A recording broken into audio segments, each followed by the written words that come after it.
নমস্কাৰ। এয়া আমি সকলো ৰেডি হৈছোঁ যাবলৈ ভৰালী নামঘৰলৈ বুলি। তাকে কিছু মুহূৰ্ত সাঁচি ৰাখিবলৈ যত্ন কৰিলোঁ। আপোনালোকলৈও এই ভিডিঅ'টো আগবঢ়াইছোঁ, সকলোৱে চাব।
শৰাই দিলোঁ। তাৰপিছত আমি বন্তি চাকি জ্বলাই দুপৰীয়া আহাৰ হিচাপে খিচিৰি গ্ৰহণ কৰিলোঁ। যিহেতু আমি বস্তু পাতি লৈ গৈছিলোঁ, বনাই মেলি আমি তাতে দুপৰীয়া আহাৰ খিচিৰি গ্ৰহণ কৰিলোঁ।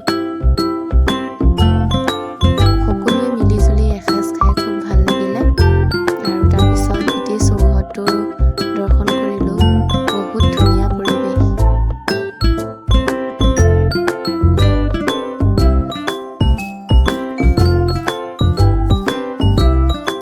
অৱশেষত অহাৰ সময়ত সকলোৱে আকৌ এবাৰ সেৱা ল'বলৈ গ'লোঁ।